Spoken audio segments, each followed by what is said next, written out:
حضرت عثمان بن مالک رضی اللہ تعالیٰ عنہ روایت فرماتے ہیں کہ نبی کریم صلی اللہ علیہ وسلم کی گھر میں آئے تو آپ نے فرمایا کہ تم کہاں پسند کرتے ہو کہ میں تمہارے لیے تمہارے گھر میں نماز پڑھوں؟ تو انہوں نے کہتے ہیں کہ میں نے ایک جگہ کی طرف اشارہ کیا تو آپ نے تکبیر فرمائی اور ہم نے ان کے پیچھے آپ کے پیچھے سب بنائی تو آپ نے 2 رکعتیں پڑھی۔ تفصیل واقعہ آج اگلی روایت میں آ رہا ہے۔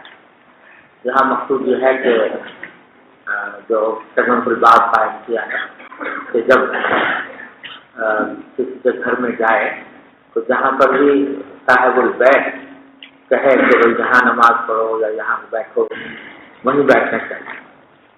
خود اپنی مرضی سے کوئی جگہ کا انتخاب کرنے کے بجائے اگر صاحب البیت کوئی جگہ بتائے تو اسی جگہ کا اہتمام کرنا چاہیے، کیونکہ بسا اوقات صاحب البیت کی کوئی مصلحت ہوتی ہے، کوئی پردے وغیرہ کی مصلحت ہے یا کوئی اور مصلحت ہے جس کی وجہ سے وہ چاہتا ہے کہ مہمان کسی ایک جگہ بیٹھے یا ایک جگہ نماز پڑھے تو وہی جگہ اختیار کرے۔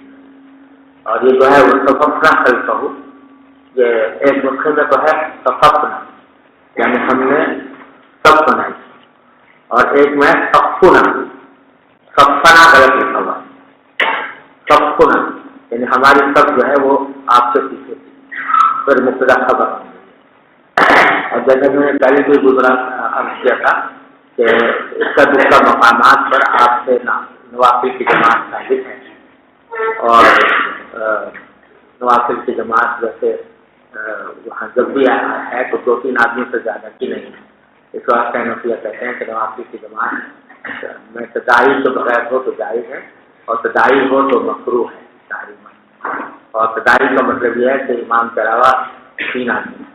جی باب المساجد في البيوت وصلى البراء بن عازب رضي الله عنه في مسجد داره جماعة وبه قال حدثنا سعيد بن وكيل قال حدثنا الليث قال حدثنا وكيل عن ابن شهاب قال أخبرني محمود بن الربيع الأنصاري أن إبان بن مالك رضي الله عنه عنهم وهو من أصحاب رسول الله صلى الله عليه وسلم ممن شهد بدرا من الأنصار أنه أتى رسول الله صلى الله عليه وسلم فقال يا رسول الله قد أنكرت بصري وأنا أصلي لقوم فإذا كانت الأمطار صار الوادي الذي بيني وبينهم لم أستطيع أن آتي مسجدهم فأصلي بهم فوددت يا رسول الله أنك تأتيني فتصلي في بيتي فأتخذه مصلى قال فقال له رسول الله صلى الله عليه وسلم تأخر إن شاء الله تعالى قال إثمان فغدا علي رسول الله صلى الله عليه وسلم وأبو بكر حين ارتفع النهار فاستأذن رسول الله صلى الله عليه وسلم فأذنت له فلم يجلس حين دخل البيت ثم قال أين تحب أن أصلي من بيتك قال فأشرت له إلى ناحية من البيت فقام رسول الله صلى الله عليه وسلم فكبر فقمنا فصففنا فصلى ركعتين ثم سلم قال فوهبتناه على قبيلة صنعناها له قال فساب في البيت رجال من أهل الدار ذو عدد فاجتمعوا فقال قائل منهم أين مالك بن الدقيق أو قال ابن الدقن فقال بعضهم ذلك منافق لا يحب الله ورسوله فقال رسول الله صلى الله عليه وسلم لا تقل ذاك ألا تراه قد قال لا إله إلا الله يريد بذلك وجه الله قال الله ورسوله أعلم قال فإن نرى وجهه ونسيته إلى المنافقين قال رسول الله صلى الله عليه وسلم فإن الله عز وجل قد حرم على النار من قال لا إله إلا الله يبتغي بذلك وجه الله قال ابن شهاب ثم سألت الحسين بن محمد الأنصاري وهو أحد بني سالم وهو من ثلاثهم عن حديث محمود بن الربيع فصدقه بذلك۔ یہ بات ہے کہ مساجد گھروں میں بھی بنانی چاہیے، گھر کے اندر بھی کوئی جگہ ایسی بنانی چاہیے جو نماز پڑھنے کے لیے مقرر کی گئی ہو، جہاں پر لوگ جا کر گھر والے نماز پڑھیں۔ اور حضرت براء بن عازب رضی اللہ تعالیٰ عنہ نے اپنے گھر کی مسجد میں جماعت سے نماز پڑھی، تو اس سے یہ معلوم ہوتا ہے کہ گھر کے اندر بھی جماعت کرنا جائز ہے، اور اگرچہ مسجد کی فضیلت حاصل نہیں ہوتی لیکن جماعت کی فضیلت حاصل ہوتی ہے۔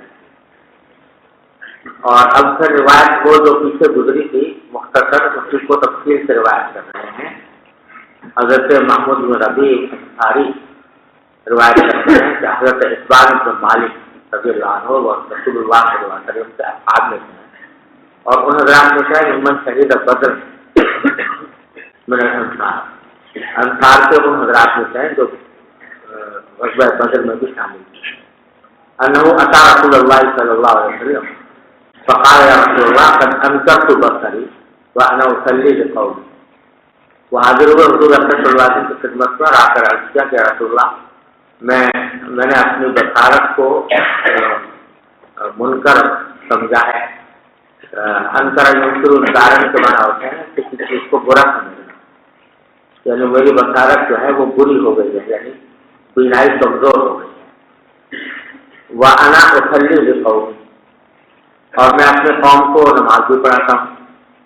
فَإِذَا كَانَتِ الْأَمْطَارُ، تو جب بارشیں آتی ہیں تو سالن وادی لگی بہنی اترنا، تو میرے اور ان کے درمیان جو وادی ہے وہ بہنے لگتی ہے، اس میں پانی جمع ہو جاتا ہے، راستہ جو ہے بند ہو جاتا ہے.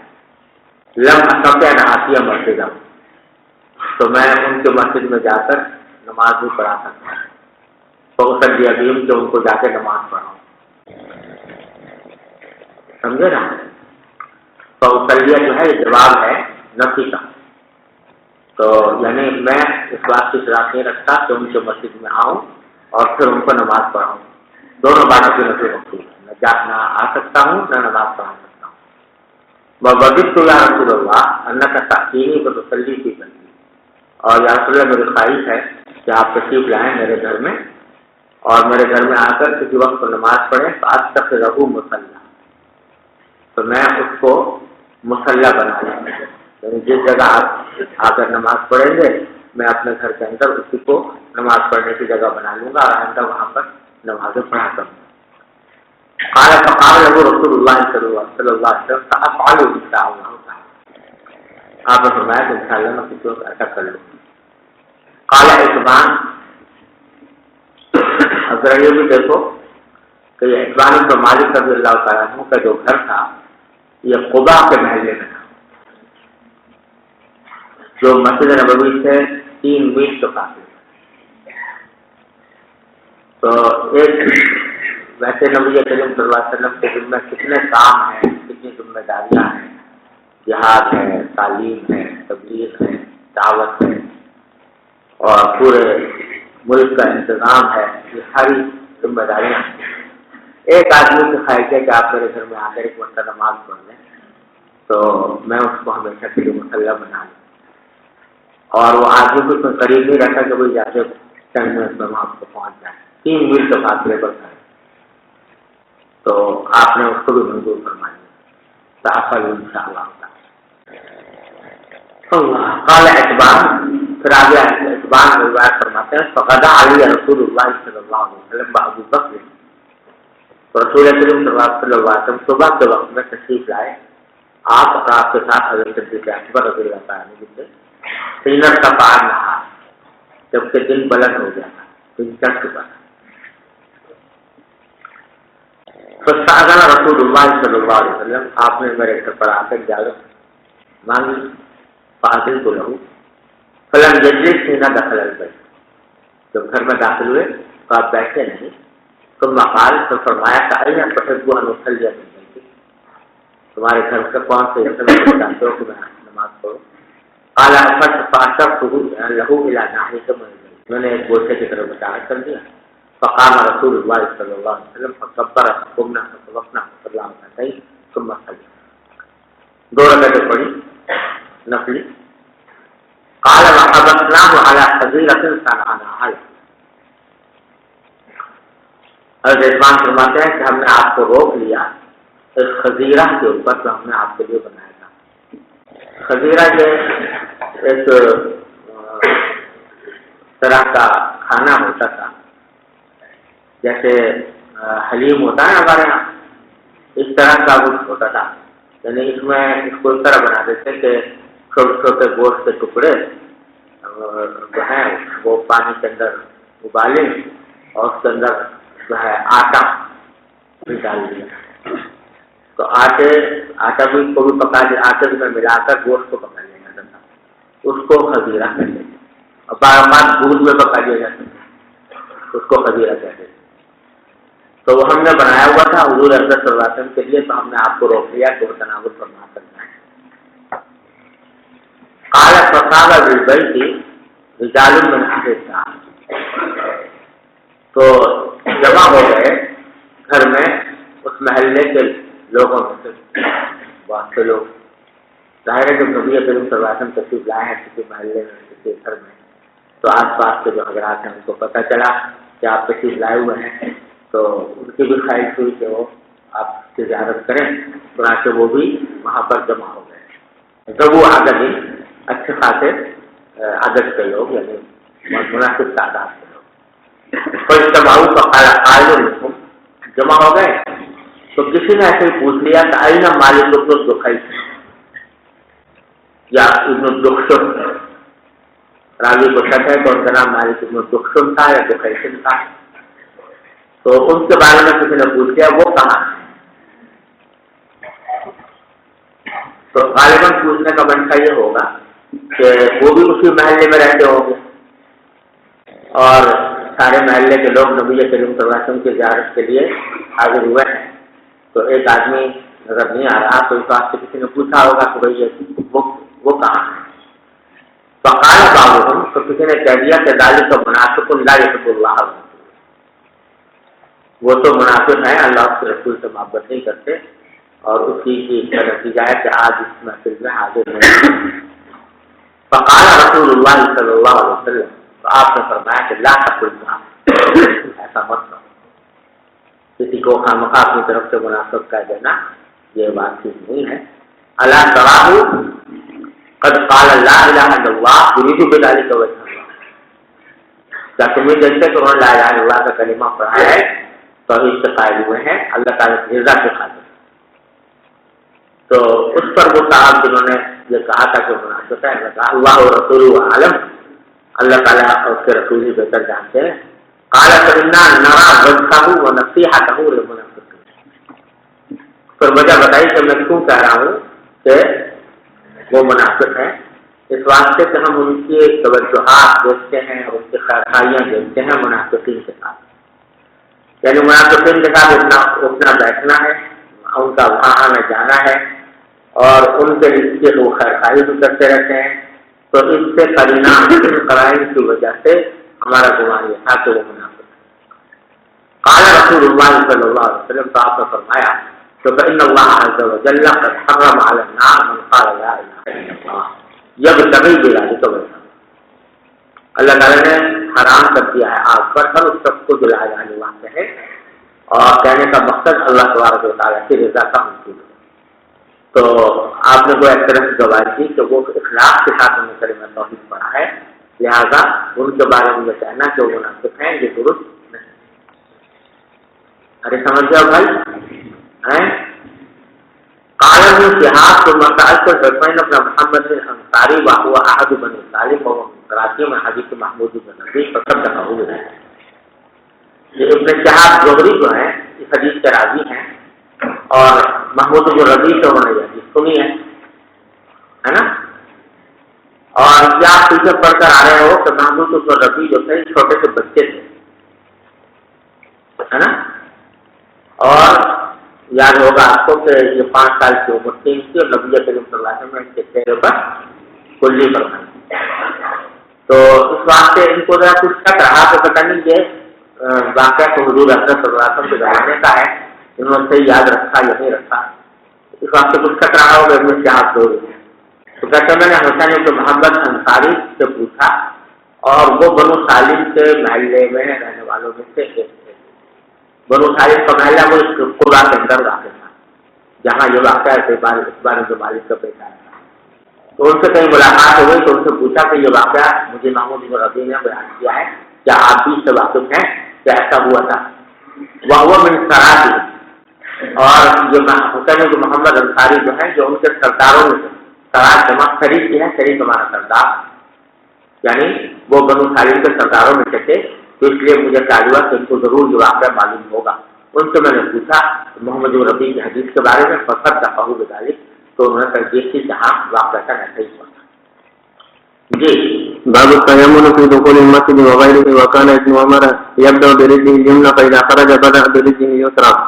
وبه قال حدثنا سليمان بن حرب قال حدثنا شعبة عن الأشعث بن سليم عن أبيه عن مسروق عن عائشة رضي الله تعالى عنها وعنهم قالت كان النبي صلى الله عليه وسلم يحب التيمم ما استطاع في شأنه كله في طهوره وترجله وتناوله.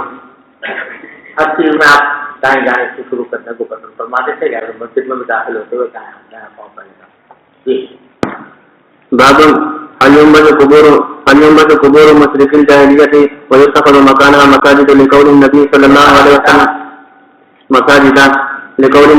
الله عليه وسلم لعن الله اليهود اتخذوا قبور من انبيائهم مساجدا وما يكره من الصلاة في القبور. ورأى عمر بن الخطاب انس بن مالك يصلي عند قبر فقال القبر ولم يأمره بالإعادة. وبه قال حدثنا محمد بن المثنى قال حدثنا يحيى عن هشام قال أخبرني أبي عن عائشة رضي الله تعالى عنها وعنهم أن أم حبيبة وأم سلمة ذكرتا كنيسة بنيناها بالحسة فيها تصاوير فذكرت ذلك للنبي صلى الله عليه وسلم فقال إن أولئك إذا كان فيهم الرجل الصالح فمات بنوا على قبره مسجدا وصوروا فيه صورا وأولئك شرار الخلق عند الله يوم القيامة. یہ اس بات میں یہ بیان کرنا مقصود ہے کہ اگر کسی جگہ مشرکین کی قبریں ہیں اور اس جگہ مسجد بنانے کی ضرورت پیش آ رہی ہے تو کیا مشرکین کے قبروں کو اکھاڑ کر اور ان کے جو کچھ بچے کچھ ناچ سیکھتے ہیں ان کو کہیں اور منتقل کر کے وہاں پر مسجد بنانا جائز ہے؟ یہ مانا حل ينبذ قبور مشرک جاہلی، کیا اکھاڑی جا سکتی ہیں جاہلیت کے مشرکین کی قبریں، وہ جو اتخذ مکانها مساجد، اور اس کی جگہ مسجد بنائی جا سکتی ہے؟ تو جواب دینا یہ مقصود ہے کہ ہاں ایسا کیا جا سکتا ہے. اگر مسجد بنانے کی ضرورت کی وجہ سے مشرکین کی قبروں کو اکھاڑنا پڑے اور ان قبروں میں سے ان کو اگر کچھ ہڈی وڈی ملے بھی تو اس کو کہیں دفن کر کے اور اس کی جگہ مسجد بنا دینا جائے. اور آگے اصل استدلال کو کیا ہے اس واقعے سے جس میں مسجد نبوی کی تعمیر میں ایسا ہی کیا گیا تھا جیسا کہ آگے روایت میں آنے والا ہے. لیکن ترجمۃ الباب میں ایک دوسری طریقے سے بھی اس پر استدلال کیا کہ لقول النبی صلی اللہ علیہ وسلم لعن اللہ اليہود اتخذوا قبور انبیائهم مساجد. نبی کریم صلی اللہ علیہ وسلم فرمایا کہ اللہ تعالیٰ یہودیوں پر لعنت کرے تو انہوں نے اپنے انبیاء کی قبروں کو مسجد بنا دیا. اس حدیث کو امام بخاری رحمۃ اللہ علیہ اس مسئلے کی دلیل کے طور پر پیش کر رہے ہیں تو مشرکین کے قبروں کو اکھاڑ کر ان کی جگہ پر مسجد بنا لینا چاہیے. تو اب سوال یہ پیدا ہوتا ہے کہ یہ جو آپ اللہ تعالیٰ نے حضور حضرت الرحم کا ارشاد ہے کہ اللہ تعالیٰ یہودیوں کو لعنت کرے تو انہوں نے اپنے انبیاء کے قبروں کو مسجد بنا لیا تھا، اس سے اس دعوے پر کیسے دلیل بنتی ہے کہ مشرکین کی قبروں کو اکھاڑ کر اس کی جگہ مسجد بنا؟ یہ بات خبرائے حدیث کے درمیان خاصی وجہ تشویش بنی اور لوگوں نے اس کے مختلف توجیحات کی. ارے سمجھ رہے ہو، یعنی بظاہر تو دونوں میں کوئی جوڑ نظر نہیں آ رہا نا. یہاں تو کہہ رہے ہیں قبریں اکھاڑ کر مسجد بنا دو، ہے نا، اور وہاں حدیث میں یہ کہا جا رہا ہے کہ لعنت ہو یہودیوں پر تو انہوں نے اپنے انبیاء کے مسجدوں کو اب سے قبروں کو مسجد بنا دیا. تو دونوں میں بظاہر تو کوئی وجہ مناسبت یا دونوں میں ایسا جوڑ جس کے ذریعے اس حدیث سے اس دعوے پر دلیل پکڑی جا سکے وہ ظاہر نظر نہیں آ رہا. تو اس واسطے اس کی مختلف توجیحات کو گانے کی میرے نزدیک جو سب سے بہتر توجیہ ہے وہ یہ ہے کہ امام بخاری طالباً یہ کہنا چاہتے ہیں کہ حضور اقدس صلی اللہ علیہ وسلم نے یہودیوں کے عمل پر جو نکیر ہے کہ انہوں نے اپنے انبیاء کی قبروں کو کیا بنا لیا تھا؟ مسجد بنا لیا تھا. تو اس کی دو وجہ.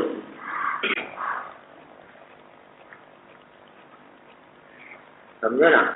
یعنی اس بات کی کے اوپر جو آپ نے نصیب فرمائی اس کی دو وجہ، ایک یہ کہ انبیاء کرام جو ہیں وہ اس قبر کے اندر موجود تھے، اور ان کی موجودگی میں جب مسجد بنائی جائے گی، اس جگہ کو مسجد بنایا جائے گا، تو یہ تشبہ ہوگا ان کی قبروں کو کی عبادت کے ساتھ، عبادت کے قبور کے ساتھ تشبہ مشابہت ہوگی۔ اس واسطے آپ نے منع کرنا ہے، یعنی دوسرے ساتھ میں یوں کہہ لو کہ انبیاء کرام کی قبروں پر مسجد بنانے کی دو صورتیں ممکن ہیں۔ ایک صورت یہ ہے کہ انبیاء کرام کے اجساد مبارک قبروں میں موجود رہیں اور ان پر مسجد تعمیر کر لی جائے،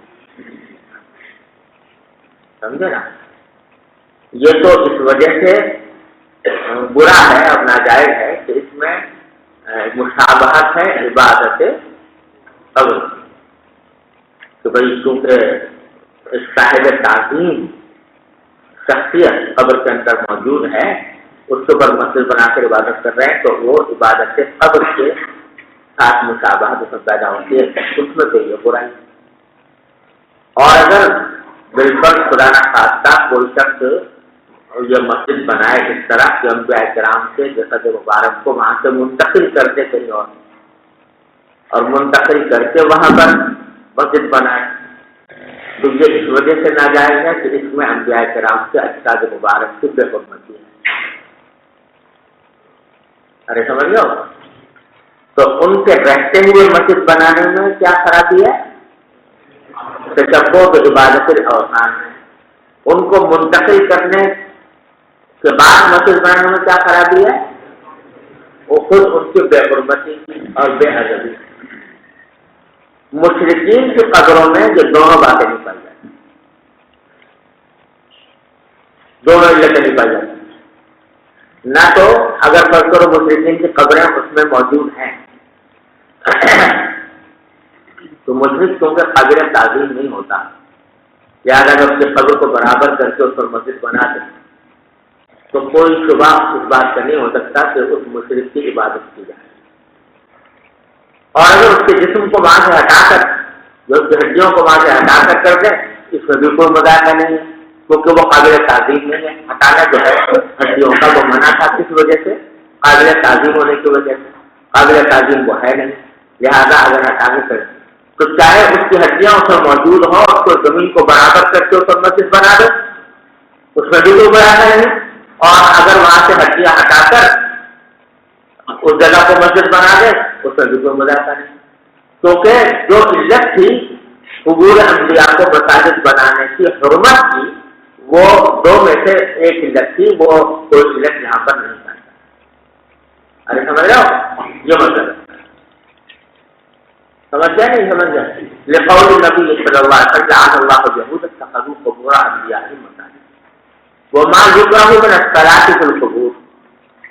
اور اس بات میں یہ بتلانا بھی مقصود ہے کہ قبروں کے درمیان نماز پڑھنا جو ہے وہ مکروہ ہے، قبروں کے درمیان نماز پڑھنا مکروہ ہے۔ اس کے معنی یہ کہ جب کوئی مصلی اور قبر کے درمیان کوئی چیز حائل ہو تو اس صورت میں اندیشہ ہے کہ اس میں مشابہت پیدا ہوگی عبادت قبر کی، اس واسطے وہ منع ہے۔ لیکن اگر کوئی بیچ میں حائل ہو تو پھر تو نہیں ہے، کیونکہ اس میں وہ اندیشہ ہے۔ وراء عمر بن الخطاب رضی اللہ عنہ انس بن مالک یصلی عند قبر، حضرت عمر رضی اللہ عنہ نے حضرت انس کو ایک مرتبہ دیکھا کہ وہ قبر کے پاس نماز پڑھ رہے ہیں، فقال تو عمر نے فرمایا القبر القبر، یہ تحذیر ہے، یعنی بچو قبر سے بچو قبر، سمجھے نا؟ قبر سے بچو یعنی قبر کے پاس نماز نہ پڑھو، ہٹ کر پڑھو۔ لیکن ساتھ یہ تو کہا کہ بچو اس سے، لیکن لم یامروا بالاعادہ، نماز کے اعادے کا حکم نہیں ہے۔ تو معلوم ہوا کہ اگر کوئی شخص قبر کے پاس پڑھ لے تو حج نہ جائے، لیکن اگر وہ پڑھ لے گا تو نماز ہو جائے۔ آگے سر وہ جو تھا نا کہ لعن اللہ یہود والی جو روایت تعلیقاً نقل کی تھی، اس کی تفصیل یہاں پر روایت کر رہے ہیں حضرت عائشہ صدیقہ رضی اللہ تعالی عنہا کی روایت ہے ان ام حبیبۃ و ام سلمۃ رضی اللہ تعالی عنہما ذکرتا حدیثا رأیناها بالحبشہ. ام المومنین حضرت ام حبیبہ اور حضرت ام سلمہ رضی اللہ تعالی عنہما، یہ دونوں نبی کریم صلی اللہ علیہ وسلم کے نکاح سے پہلے یہ اپنے سابق شوہروں کے ساتھ یہ حبشہ ہجرت کر گئی.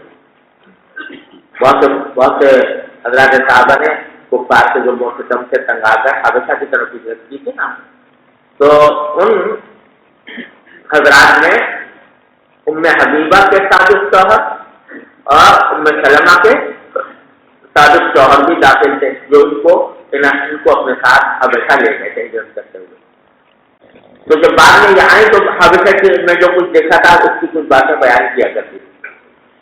تو حضرت ام حبیبہ اور ام سلمہ دونوں نے ذکر کیا ایک کنیسہ کا، عیسائیوں کی عبادت گاہ کا، رأیناها بالحبشہ، جو انہوں نے حبشے میں دیکھی تھی، فیہا تصاویر، جس میں کچھ تصویریں تھیں. یہ کنیسہ جو ہے یہ کیسے تو ہیں، یہ جو ہم واحد ہیں اور جو ہیں فلانے عیسائی، لیکن ان کے کلیساؤں میں تصویریں بنی ہوتی ہیں عیسیٰ علیہ السلام کی، حضرت مریم کی وغیرہ. تو وہ تصویریں دیکھی. فذکرتا ذلک للنبی صلی اللہ علیہ وسلم، تو ان دونوں نے یعنی ام حبیبہ اور ام سلمہ رضی اللہ تعالیٰ عنہما نے نبی کریم صلی اللہ علیہ وسلم سے ذکر کیا کہ ہم نے ایک ایسا کلیسا دیکھا تھا وہاں پر.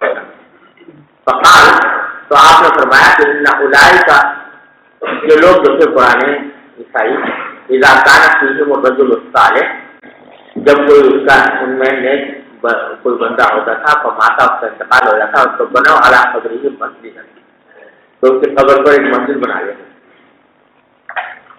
وصوروا فیہ تلک الصور، اور اس مسجد میں اس طرح کی تصویریں بھی بناتے تھے. وَأُولَٰئِكَ شِرَارُ الْخَلْقِ عِندَ اللَّهِ يَوْمَ الْقِيَامَةِ، آپ نے فرمایا کہ اللہ تعالیٰ نے کہ بدترین مخلوق ہے جو اس طرح عبادت گاہ میں تصویریں بنائیں اور جو ہے قبروں پر مسجد بنائیں. جی.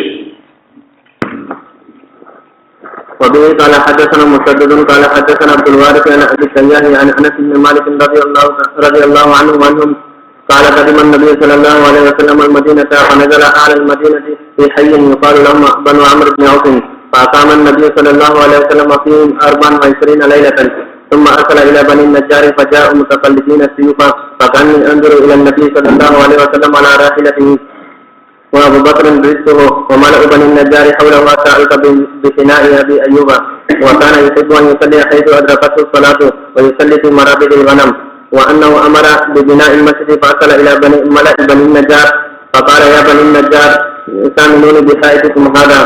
قالوا لا والله لا نطلب ثمنه إلا إلى الله عز وجل. قال أنس فكان فيه ما أقول لكم قبور المشركين وفيه خرب وفيه نخل، فأمر النبي صلى الله عليه وسلم بقبور المشركين فنبشت، ثم بالخرب فسويت وبالنخل فقطع، فسقوا النخل قبلة المسجد وجعلوا إدارتين الحجارة وجعلوا ينقلون السقى وهم يرتجزون، والنبي صلى الله عليه وسلم معهم وهو يقول اللهم لا خير إلا خير الآخرة فاغفر الأنصار والمهاجرة. یہ واقعہ ہے مسجد نبوی کی تعمیر کا، جو حضرت انس رضی اللہ تعالیٰ عنہ کی روایت سے یہاں مقابل ہے مطالعہ ہے. حضرت انس فرماتے ہیں کہ قدم النبی صلی اللہ علیہ وسلم المدینہ، آپ مدینہ منورہ تشریف لائے، فنزل اعلی المدینہ، تو مدینے کے بالائی حصے میں آپ جا کر اترے. بالائی حصے سے مراد یہاں قبا، فی حج یقال لهم بنو عمرو بن عوف،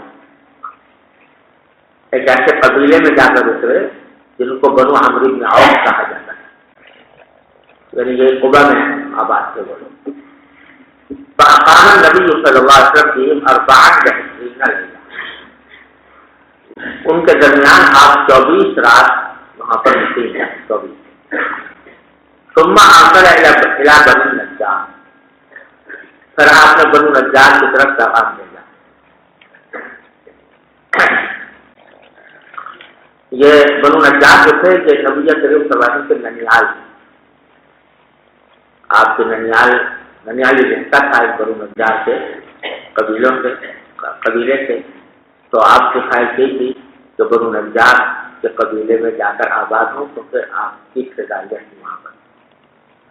تو آپ نے پیغام بھیجا بنو نجار کو کہ جاؤ متقلدین شروع، تو وہ آئے اس حالت میں دونوں تلواروں کے پتلے ڈالے ہوئے تھے، قلادے کے طور پر تلواریں پہنے ہوئی تھیں۔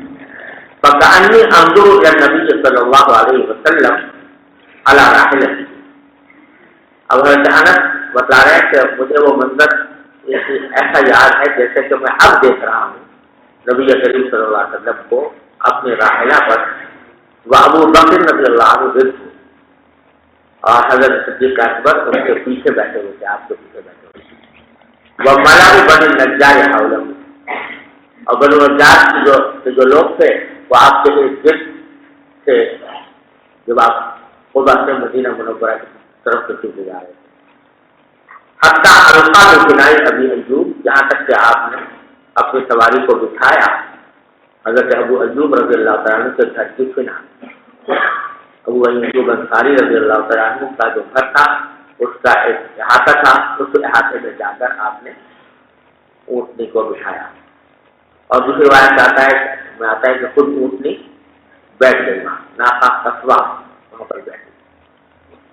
وکان یحب ان یصلی حیث ادرکتہ الصلاۃ، آپ اس بات کو پسند کرتے تھے کہ آپ نماز پڑھ لیں جہاں پر بھی نماز کا وقت آپ کے پاس آ جائے، یعنی اس وقت تک کوئی مسجد وہاں مدینہ منورہ میں موجود نہیں۔ ویصلی فی مرابض الغنم، اور زیادہ تر آپ بکریوں کے باڑوں میں نماز پڑھتے، جب تک مسجد نہیں بنی تھی تو جماعت تو کرتے تھے لیکن مرابض غنم میں، بکریوں کے باڑوں میں، اور میں پہلے بتا چکا ہوں کہ بکریوں کے باڑے جو ہیں ان کو ذرا ہموار رکھنے کا اہتمام کیا جاتا تھا، اس واسطے زمین ہموار ہوتی تھی، دوسری جگہوں پر اتنی ہموار نہیں ہوتی زمین، اس واسطے آپ نے وہاں نماز پڑھنی شروع کی۔ وَإِنَّهُ أَمَرَ بِبِنَاءِ الْمَسْجِدِ، اس کے بعد آپ نے مسجد تعمیر کرنے کا حکم دیا۔ فَأَرْسَلَ إِلَى مَلَئِ بَنِي النَّجَّارِ، تو بنی نجار کے لوگوں کو پیغام بھیجا، فقال، اور فرمایا کہ یا بنی نجار تَعْتَمِنُونِي بِحَائِطِكُمْ هَٰذَا، مجھ سے قیمت لگاؤ، مجھ سے بھاؤ تاؤ کرو تم اپنے اس باغ کا، یعنی وہاں پر جہاں مسجد نبوی ہے وہاں بنو نجار کا ایک باغ تھا، تو آپ نے اس جگہ کو پسند فرمایا اور چاہا کہ وہاں پر مسجد تعمیر کی جائے، تو آپ نے کیونکہ مالک تھے اس کے بنو نجار، تو ان سے فرمایا سامنون، سامنا جو سامن مسامنتن کے معنی ہے بھاؤ تاؤ کرنا، قیمت لگانا، قیمت کی گفتگو کرنا، کہ بائے اپنی قیمت بتائے اور مجھ سے بھی اپنی قیمت بتائے، تو اس کو مسامنہ کہتے ہیں، سمجھ سکتا ہے، یعنی قیمت لگاؤ میرے ساتھ اپنے اس بات کی، مجھے بتاؤ کتنے میں دو گے بات۔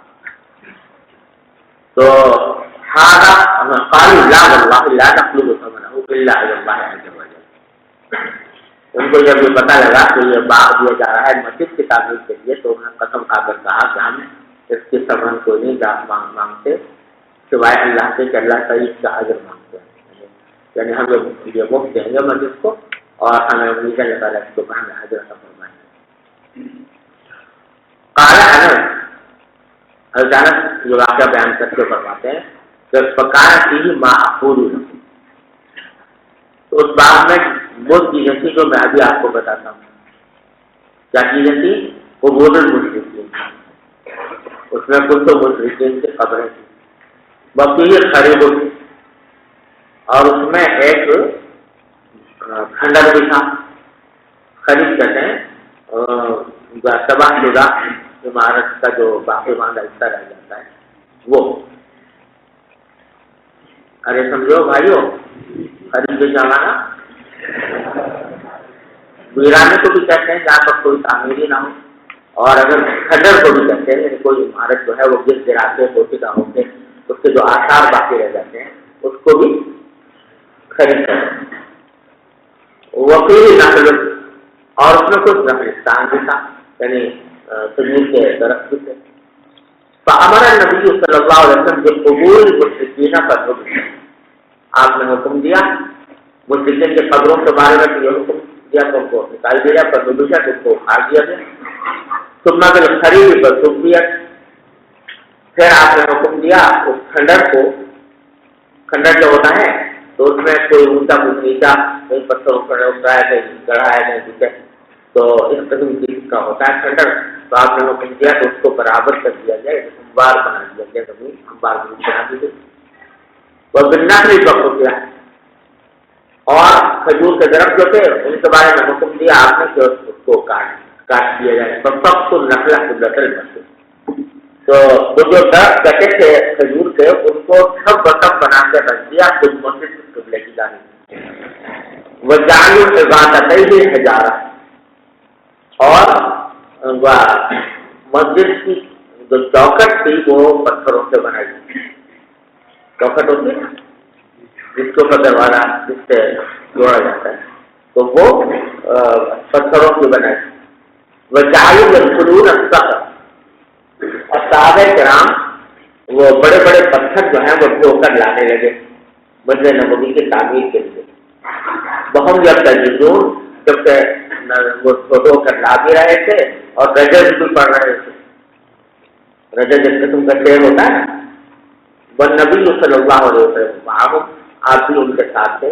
وهو یقول، اور اس وقت یہ رجز پڑھ رہے تھے کہ اللهم لا خیر الا خیر الاخرہ فاغفر الانصار والمہاجر صلی اللہ تعالی. جی بسم اللہ الرحمن الرحیم.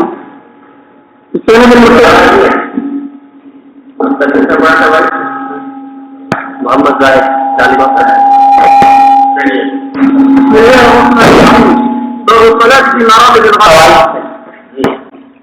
کبھی کسی بزرگ کی قبر کے سامنے مسجد بنانا کے اس نیت سے کہ اس کی برکات حاصل ہو. تو یہ جو سورہ کاف میں قال الذین غلبوا علی امرهم لنتخذن علیہم مسجدا، تو علیہ سے مراد یہ ہے کہ اس برکات حاصل کرنے کے لیے نہیں تھا وہ، بلکہ اس لیے تھا تاکہ اس کی یادگار بن جائے، یادگار بنانے کے لیے. تو یہ عام مسلمانوں کی قبروں کا کیا حکم ہے؟ جی حضرت، عام مسلمانوں کی قبروں کا کیا اس کو بھی اندر کی قبروں میں شامل ہے اس کا حکم؟ وہ اس کا حکم یہ ہے کہ اگر کوئی قبرستان جو ہے وہ وقف ہے، قبریں مردے دفن کرنے کے لیے، اس میں تو مسجد بنانا جائز نہیں کیونکہ وقت کی وہ قبرستان کے لیے. لیکن اگر کوئی وقت نہیں ہے قبرستان تو یہ دیکھا جائے گا کہ آیا کتنی مدت گزر گئی ہے مردوں کو یہاں پر دفن کیے ہوئے کہ وہ مٹی ہو چکے ہوں گے، تاریخ کو مان یہ ہے، تو پھر وہاں پر ان کی قبروں کو برابر کر کے مسجد بنا دیں. جی بسم اللہ الرحمن الرحیم. باب الصلاة في مرابض الغنم. وبالسند المتصل منا الى الامام الامام الحافظ الحجة امير المؤمنين في الحديث ابي عبد الله محمد بن اسماعيل البخاري رحمه الله تعالى متعنا بعلومه وقيوده وبركاته امين. قال حدثنا سليمان بن حرب قال حدثنا شعبة عن السياح عن انس بن مالك رضي الله عنه وعنهم قال كان النبي صلى الله عليه وسلم يصلي في مرابض الغنم ثم سمعت بعض يقول يعني يصلي في مرابض الغنم قبل ان يبنى المسجد. يبنى المسجد. باب الصلاة في مواضع الإبل. قال حدثنا صدقة بن الفضل قال حدثنا سليمان بن حيان قال حدثنا عبيد الله عن نافع قال رأيت ابن عمر يصلي إلى بعيره وقال رأيت النبي صلى الله عليه وسلم يفعله.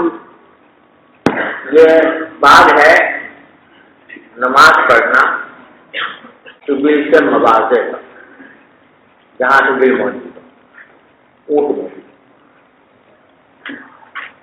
آپ نے دوسری کتابوں میں پڑھا ہوگا کہ نبی کریم صلی اللہ علیہ وسلم سے منصور ہے کہ آپ نے بکریوں کے بارے میں تو نماز پڑھنے کی اجازت دی، لیکن معاصن ابل اونٹوں کے بارے میں نماز پڑھنے سے منع پڑھا ہے نا. اب وہ حدیث جس میں معاصن ابل کے اندر آپ نے نماز پڑھنے سے منع فرمایا، وہ حدیث امام بخاری کی شرط کے مطابق اس واسطے وہ حدیث یہاں پر روایت نہیں ہے. ارے سمجھو نا, اس کے بجائے معاصم کے بجائے مواضع عبر قائم کر دیا. اس کی دو توجیہیں کی ہیں شراح نے. ایک توجیہ تو یہ کی ہے کہ کیونکہ وہ حدیث جس میں معاصم عبر میں نماز پڑھنے کی ممانعت ہے امام بخاری کی شرط کے مطابق نہیں ہے, اس واسطے وہ اس کو درست بھی نہیں مانتے, صحیح نہیں مانتے. اور جب صحیح نہیں مانتے تو کہتے ہیں کہ بھائی معاصم عبر میں نماز پڑھنے میں کوئی مذاکرہ نہیں. ارے سمجھے نا, چنانچہ حدیث جو آگے نقل کر رہے ہیں اس کے اوپر استدلال کر رہے ہیں کہ بھائی سامنے بیٹھا ہوا تھا, عبداللہ بن عمر نے اس کے سامنے نماز پڑھی اور کہا کہ نبی کریم صلی اللہ علیہ وسلم کو بھی میں نے ایسا کرتے ہوئے دیکھا ہے. سمجھے نا, تو گویا وہ معاصم عبر میں نماز کی کراہیت کا جو مسئلہ ہے اس کو اس کی تردید کے لیے بات کا ہے. ایک قول بھی ہے شراح کا. اور دوسرا قول یہ ہے کہ اگرچہ وہ حدیث امام بخاری کی شرط کے مطابق نہیں تھی جس میں معاصم عبر میں نماز پڑھنے سے روکا گیا ہے, لیکن پھر جملہ قابل استدلال, امام بخاری کو قابل استدلال مانتے ہیں اور یہ مانتے ہیں کہ معاصم عبر میں نماز پڑھنا مکروہ ہے. سمجھے, لیکن ساتھ میں اس بات کے ذریعے یہ تبدیل کرنا چاہتے ہیں کہ یہ اس وقت ہے جب کہ کوئی باقاعدہ باڑا ہو اونٹوں کا, جہاں بہت سارے اونٹ, وہاں پر اگر نماز پڑھے گا آدمی تو کیونکہ اونٹ جو ہیں وہ بڑے میاں کسی وقت بھی جوش میں آ سکتے ہیں اور بہت سارے جب جمع ہوں سمجھے تو کچھ ان کی رگ حمیت بھی پھڑک سکتی ہے, تو وہ آدمی کو نقصان پہنچا سکتی ہے نماز پڑھنے کے دوران. اور اگر نقصان نہ بھی پہنچائے تو کم از کم دماغ لگا رہے گا کہ بھائی بڑے میاں کہیں حملہ آور نہ ہو جائیں میرے اوپر, تو اس واسطے آپ نے اس کو منع کرو. لیکن اس کا دکھا کوئی اونٹ بیٹھا ہے سامنے, آج سکانا بیٹھا ہے بیچارہ قریب آدمی, اور کوئی شرارت کر نہیں رہا, تو ایسے میں اگر اس کے سامنے بیٹھ کھڑے ہو کے نماز پڑھ لے آدمی تو اس میں وہ علت جو ہے ممانعت کی وہ پائی جائے گی.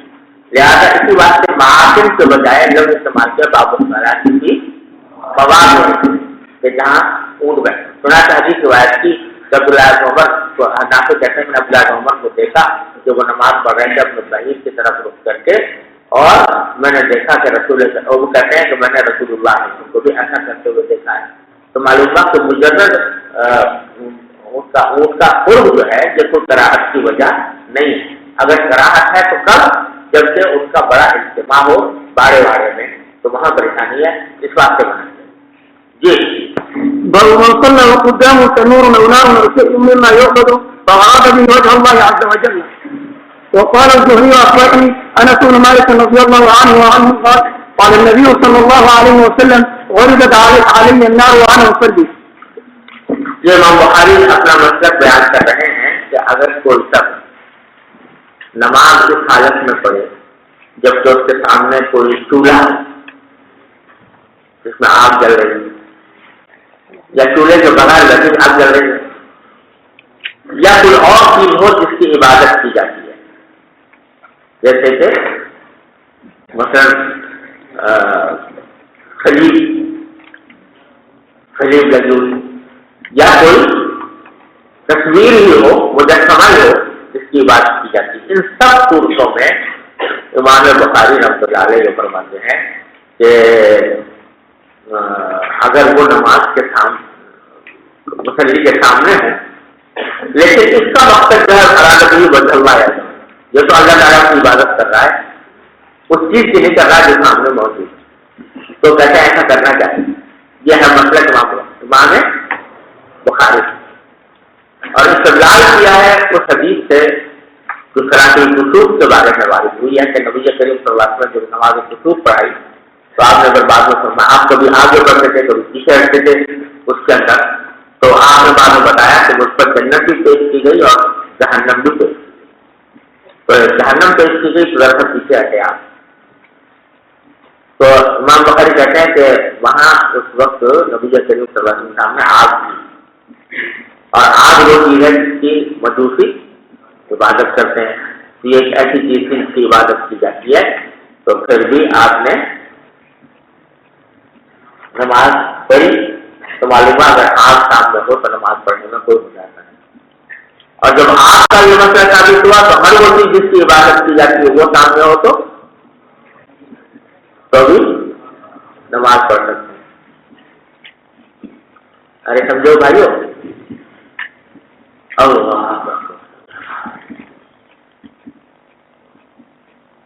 اب حنفیہ کا جو مسلک ہے اس باب میں وہ یہ ہے کہ اس کو ہے مسئلہ آگ کا۔ آگ کی حد تک تو معاملہ یہ ہے کہ اگر سامنے آگ جل رہی ہے اور وہاں پر آدمی نماز پڑھ لے تو کراہت تنزیہی ہے، مگر کیا ہے وجہ اس کی یہ ہے کہ جو آتش پرست لوگ ہوتے ہیں، جو آگ کی پرستش کرتے ہیں، وہ ہر آگ کی پرستش نہیں کرتے، ان کے آگ کی پرستش کرنے کا خاص مواقع ہوتے ہیں، خاص آتش پیدا ہوتا ہے، اس کے اندر جاتے ہیں، وہاں عبادت کرتے ہیں۔ اپنے گھر میں اگر آگ چل رہی تو اس کی عبادت سمجھے، نیز ان کے ہاں آگ کو سجدہ کرنے کا تصور ہے، ان کی عبادت کا طریقہ کچھ اور ہے، لہذا اس میں مشابہت پوری نہیں ہوتی، البتہ شبہ ہو جاتا ہے کہ شاید آدمی کہیں آپ کی عبادت نہیں کر رہا، اس شبہ کی وجہ سے اس کو زیادہ زیادہ کیا کہیں گے، مکروہ ہے تنزیہ۔ لیکن اور چیزیں جن کی عبادت دوسرے کفار کرتے ہیں براہ راست، سلیب ہے مثلا، یا مجسمے ہیں، بدھ ہیں، تو ان کے آگے سجدے کرتے ہیں یہ لوگ براہ راست، تو ان کے سامنے موجود ہونے کی صورت میں مشابہت جو ہے وہ عباد اصنام کے ساتھ بہت زیادہ واضح ہے، اس واسطے ایسی نماز پڑھنا مکروہ ہے، تحریمی ہے، ناجائز ہے، اور جو ہے بعض فقہاء نے اس کو واجب الاعادہ بھی قرار دیا۔ جہاں تک اس استدلال کا تعلق ہے جو امام بخاری نے کیا وہ بڑا ضعیف اور دور انداز استدلال ہے۔ جنت دکھائی گئی اور جہنم دکھائی گئی نماز کے دوران، اول تو یہ آگ کا سامنے آنا، جہنم کا سامنے آنا، یہ نبی کریم صلی اللہ علیہ وسلم سے اپنے اختیار سے نہیں تھا کہ آپ لڑ رہے ہو وہاں پہ نماز شروع کر دی، بلکہ نماز بغیر آپ سے شروع کی تھی، آپ جو ہے وہ درمیان میں بغیر آپ کے اختیار سے آ گئی، سمجھے نا، ایک بات تو یہ ہے۔ دوسری بات یہ ہے کہ یہ جو آگ آئی تھی یا نظر آئی تھی آپ کو، یہ عالم غیب کی آگ آپ کو دکھائی دی، یہ وجہ کہ دوسرے صحابہ کرام کو نظر نہیں، تو عالم غیب میں جو کام ہو رہے ہوتے ہیں ان کو عالم حس کا حصہ قرار دے دیا جاتا ہے، اور جو ممانعت ہے وہ کیا ہے کہ عالم حس میں اگر سامنے کوئی ایسی چیز ہے جس کو بعض لوگ پوجتے ہیں تو اس صورت میں نماز جو ہے وہ جائز نہیں ہے، سمجھے، عالم غیب میں آ جائے وہ سامنے تو وہ ظاہر انسان کے اپنے اختیار سے باہر ہے، لہذا اس کا کوئی مداخلہ نہیں، ارے سمجھ گئے، تو اس لیے یہ سزا دو چلیے۔ وبه قال حدثنا عبد الله بن مسلمة عن مالك بن عبد بن أسلم عن عطاء بن عطاء عن عبد الله بن عباس رضي الله عنهما وعنهم قال انخسفت الشمس فصلى رسول الله صلى الله عليه وسلم ثم قال أريت النار فلم أرى منظرا كاليوم قط أسرع. باب كراهية الصلاة في المقابر. وبه قال حدثنا مسدد قال حدثنا يحيى عن عبيد الله بن عمر قال أخبرني نافع عن ابن عمر رضي الله عنهما وعنهم عن النبي صلى الله عليه وسلم قال اجعلوا في بيوتكم من صلاتكم ولا تتخذوها قبورا. یہاں فرمایا کہ اپنے گھروں میں بھی کوئی نماز کا حصہ رکھو، ایسا نہ کرو کہ جا کر جو کوئی نماز پڑھتے ہو بس مسجد میں پڑھتے ہو، گھر میں آ کے کچھ بھی نہ پڑھو. گھروں میں بھی اپنے نماز کا کوئی حصہ رکھو. ولا تتخذوها قبورا، اپنے گھروں کو قبریں نہ بناؤ. جیسے قبریں جو ہے وہ نماز پڑھنے کی جگہ نہیں ہوتی، تو اس طرح اپنے گھروں کو نہ بناؤ کہ وہ نماز پڑھنے کی جگہ نہ ہو. یہ مطلب ہے. تو اس سے پتہ چلا کہ قبریں نماز پڑھنے کی جگہ نہیں، لہٰذا مقابر میں نماز پڑھنا مکروہ ہے. اور تفصیل میں عرض کر چکا ہوں کہ جب قبر سامنے ہو بغیر حائل کے تو مکروہ ہے، لیکن اگر کوئی حائل ہو تو جائز. چلیے نماز پڑھتے وقت اگر ہیٹر سامنے ہے تو اس سے قرأت آئے گی یا نہیں؟ اگر کسی کمرے میں نماز پڑھے وہاں یہ بک کی طرح کے یہ ڈیکوریشن پیس ہوتے ہیں چھوٹے چھوٹے، اگر یہ رکھے ہوئے ہوں تو ان سے تو بالکل اعتراض ضروری ہے، ہٹانا ضروری ہے. واجب الادا ہوگی یا نہیں؟ جی نماز پڑھی ہوئی واجب الادا ہوگی یا نہیں؟ یعنی احتیاط اسی میں ہے. ویسے بظاہر جو اصول ہے حنفیہ کا وہ یہ ہے کہ صلب صلاۃ میں قرأت ہو تو واجب الادا ہوگی اور نماز کے افعال، لیکن باہر ضروری کوئی وجہ ہو قرأت کی تو واجب الادا نہیں ہوتی. تو لیکن اس کے باوجود بعض فقہا نے اس خاص جزئیے کے بارے میں کہا ہے کہ واجب الادا، اس لیے احتیاط یہ ہے کہ واجب الادا کرتے ہیں. گائے کا حکم ہے یہ متعلق ہوگا سلیپ کے ساتھ یا ایبل یا غنم کے ساتھ؟ جی حضرت گائے کا حکم ہاں ایبل یا غنم کے ساتھ متعلق ہوگا یا پھر سلیپ کے ساتھ؟ ارے یار گائے تو بیچارہ مسکین جانور ہے. اس کی تو عبادت کی جاتی ہے، ہندو تو اس کی عبادت کرتے ہیں. زور سے بولو. ہندو تو اس کی عبادت کرتے ہیں گائے کی. ہاں عبادت کرتے ہیں، لیکن وہ ہر گائے کی ہر وقت نہیں کرتے نا، تو اس بات سے وہ سامنے ہو تو کوئی نہیں. چلیے پتا ہے ہندو تو کوئی دنیا میں چھوٹی نہیں جس کی عبادت نہ کرتا ہوں. درخت کی وہ کرتے ہیں، گائے کی وہ کرتے ہیں، سانپ کی وہ کرتے ہیں، یہاں تک کہ اردو تناسل کی کرتے ہیں. چلو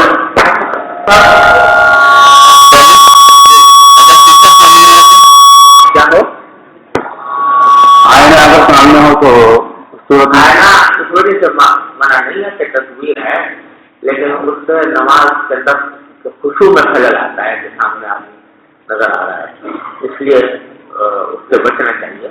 لیکن تصویر ہونے کی وجہ سے منع. قبرستان میں مردوں کے لیے ہاتھ اٹھا کر دعا مانگنا جائز ہے یا نہیں؟ جائز ہے، لیکن قبلہ رخ ہوگا. قبلہ رخ ہوگا. تو اس میں کوئی یہ سمجھ سکتا ہے کہ یہ ظلم سے مانگ رہے ہیں، مطلب یعنی یہ جو مردے ان سے مانگ رہے ہیں، اس میں کوئی تصور اس طرح؟ اس لیے ہمارے بزرگ اس میں ذرا احتیاط کرتے رہے ہیں. اگرچہ نبی کریم صلی اللہ علیہ وسلم ثابت ہے قبلہ رخ ہو کر قبرستان میں قبلہ رخ ہو کر دعا مانگنا نبی کریم صلی اللہ علیہ وسلم سے ثابت ہے، لہٰذا جائز ہے. لیکن ہمارے بزرگ جو ہیں وہ تو کہ ہمارے ہاں بدعات اور شرک کا بہت چرچا رہا ہے، تو اس سے کیونکہ ایک ذرا سی مشابہت کا شبہ پیدا ہو سکتا ہے، اس بات سے نہیں کرتے. جہاں کوئی ایسا عوام نہ ہو جو غلط میں مبتلا ہو سکے تو وہاں کر لیتے ہیں، اور ویسے لوگوں کے سامنے ہوتا ہے. چلیے باب الصلاة في مواضع الخص والعذاب. ويذكر عن علي رضي الله عنه كره الصلاة بخص بابه.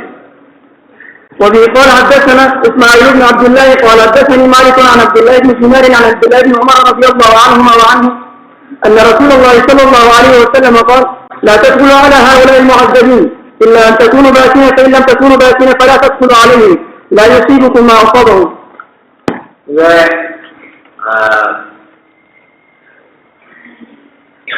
بتلانا چاہتے ہیں کہ ان مواقع پر کہیں زلزلہ آیا ہے اور عذاب نازل ہوا ہے اللہ تعالیٰ کا، تو وہاں پر نماز پڑھنا جو ہے اس کا کیا حکم ہے؟ تو پہلے تو حضرت علی رضی اللہ عنہ کا ایک اثر نقل کیا ہے کہ علی نے مکروہ سمجھا بابل کے دھنسے ہوئے علاقے میں نماز پڑھنا. یہ بابل جو ہے عراق کا وہ علاقہ ہے جہاں پر حضرت ابراہیم علیہ السلام پیدا ہوئے تھے اور جہاں نمرود کا دارالحکومت تھا. تو بعد میں وہ عذاب سے وہ تباہ ہوا. تو حضرت علی رضی اللہ تعالیٰ نے جب عراق کو تشریف لے گئے تو وہاں بابل کے اس ڈھسے ہوئے علاقے میں جب تشریف لے گئے تو آپ نے وہاں نماز پڑھنا پسند نہیں کیا کیونکہ مواضع عذاب. اور مزید کے اوپر روایت میں حضرت عبداللہ بن عمر رضی اللہ عنہ کی روایت کی ہے. وہ یہ ہے کہ حضرت نبی کریم صلی اللہ علیہ وسلم نے فرمایا, کب فرمایا, جب غزوہ تبوک کے لیے تشریف لے جا رہے تھے تو راستے میں حضرت صالح علیہ السلام کی بستیاں, قوم سمود کی بستیاں راستے میں پڑی.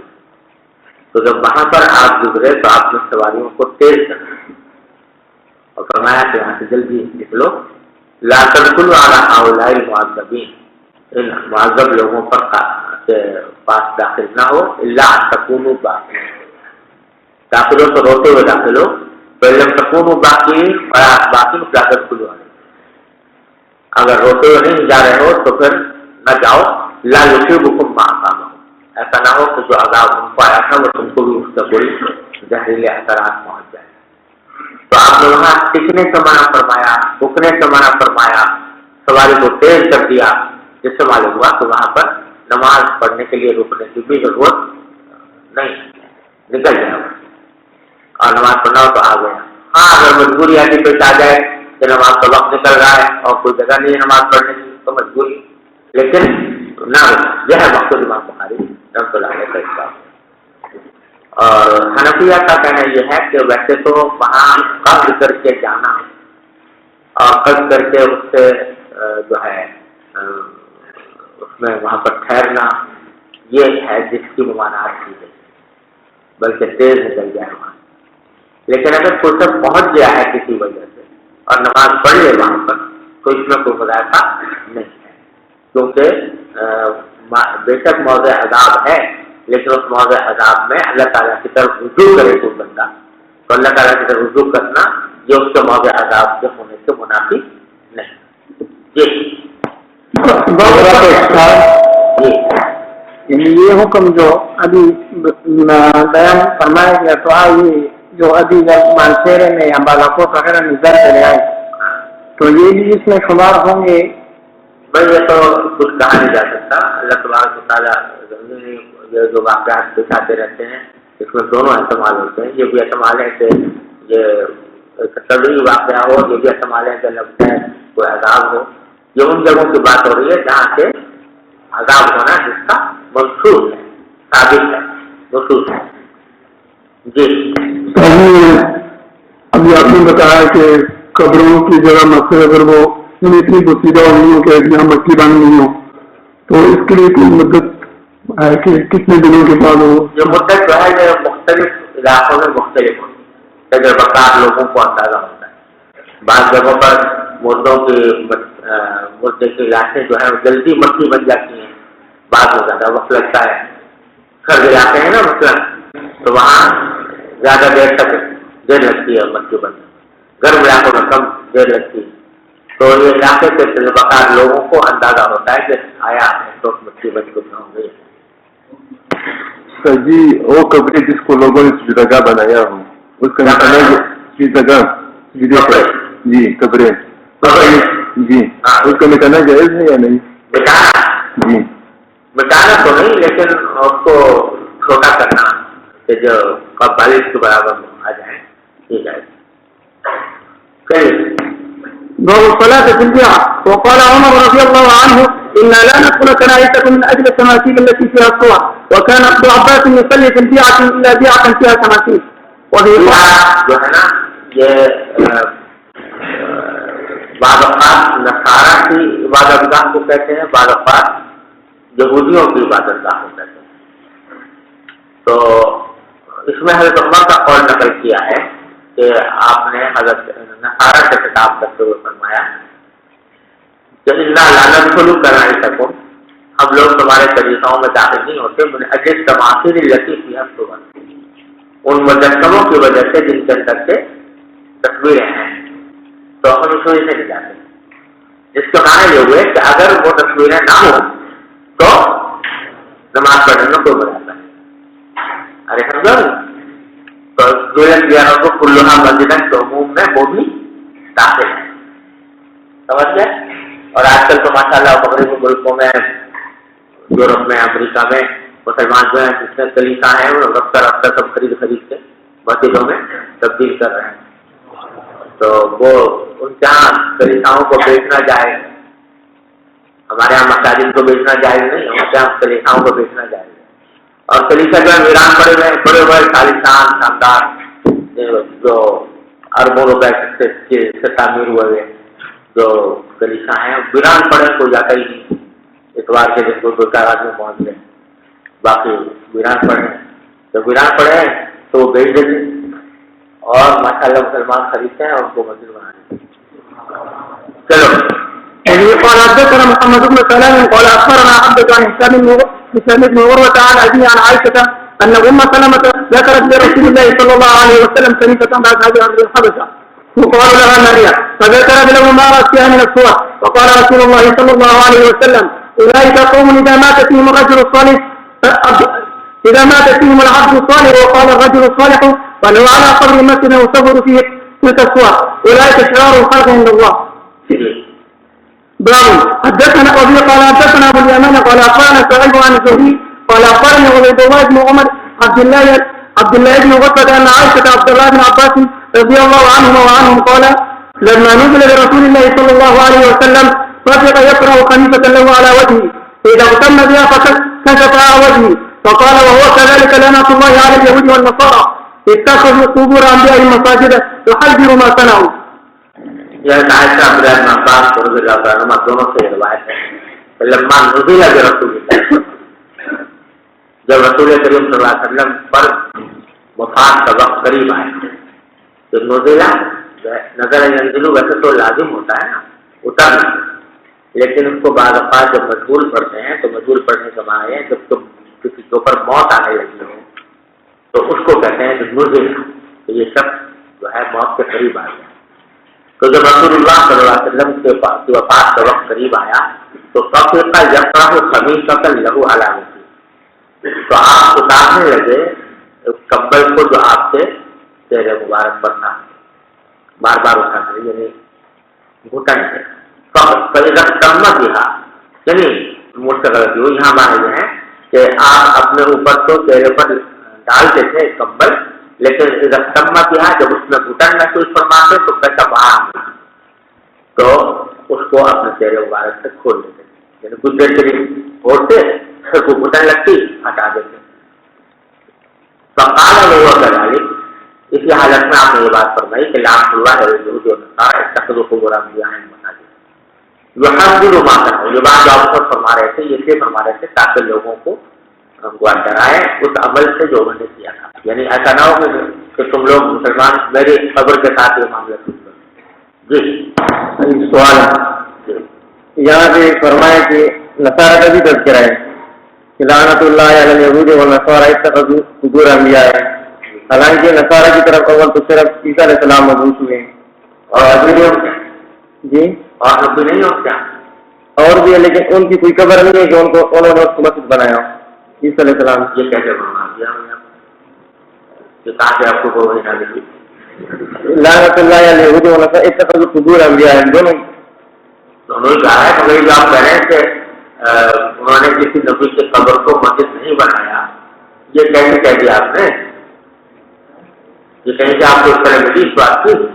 انبیاء ہم ضمیر اپنے انبیاء، ہاں انہیں کے نصارہ کے انبیاء کی قبروں کو ایک کو بنایا، دسوں کو بنایا مسجد۔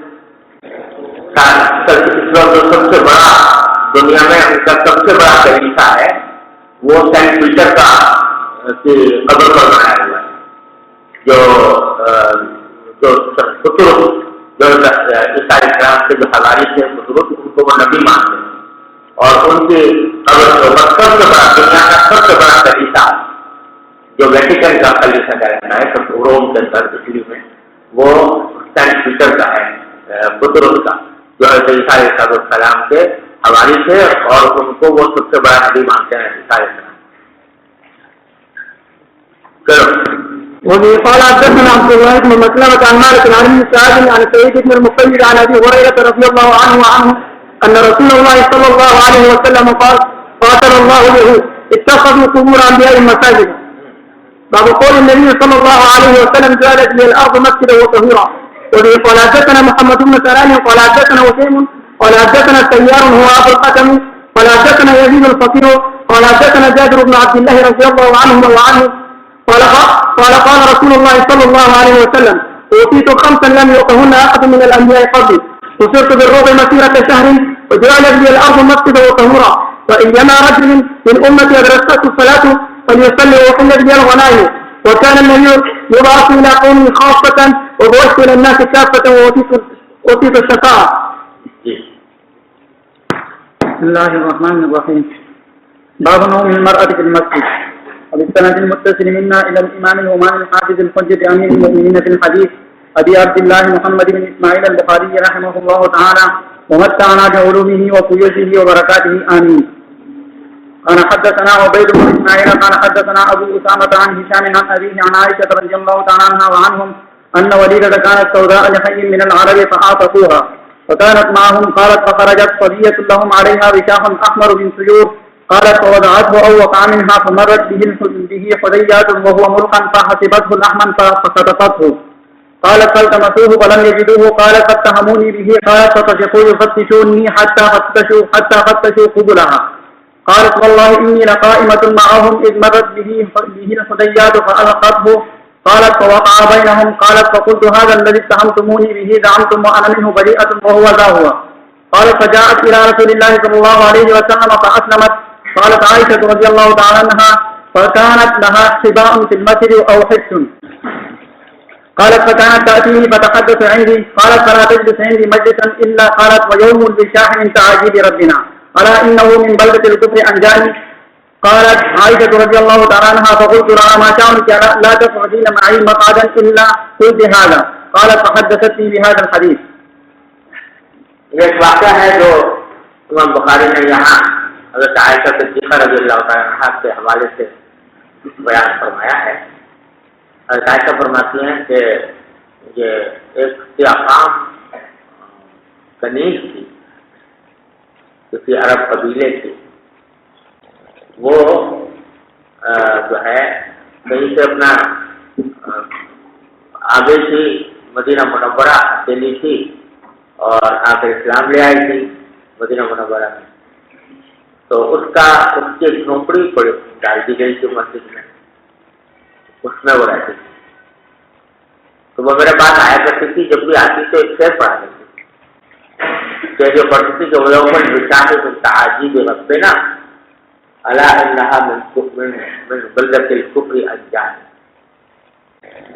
وہ یہ کہتی تھی یوم الوشاح من تعاجیب ربنا، کہ وہ ہار والا دن میرے ہمارے پروردگار کی بڑی حیرت انگیز باتوں میں سے ایک بات ہے۔ البتہ اس واقعے نے مجھے کفر کے شہر سے نجات دی اور میں اسلام میں داخل ہوں۔ یہ پڑھتی تھی، آتی جو پڑھتی ہے۔ تو میں نے اس سے کہا کہ بھائی تم جب بھی بیٹھتی ہو یہ شعر پڑھتی ہو، کیا مطلب ہے شعر کا؟ تو اس نے اپنا قصہ سنایا۔ قصہ یہ سنایا کہ میں ایک عرب کے قبیلے میں کنیز تھی، باندھی تھی، تو میرے مولاؤں نے مجھے آزاد کر دیا اور میں لیکن وہیں پر رہنے لگی۔ تو وہ وہیں پر رہنے لگی، جیسے کہ موتق جو ہوتا ہے نا، وہ جس قبیلے کا موتق ہوتا ہے اس کے ساتھ وہ اس کا ایک ولاء العتاقہ قائم ہو جاتی ہے۔ تو وہ ولاء العتاقہ میرے قائم ہو گئی تھی تو میں رہنے لگی۔ اب ہوا یہ کہ ایک دن ایک بچی تھی جس کے گلے میں ہار پڑا ہوا، ہار بھی کیسا؟ چمڑے کا، کوئی سونے کا نہیں، چاندی کا نہیں، چمڑے کا، سمجھے؟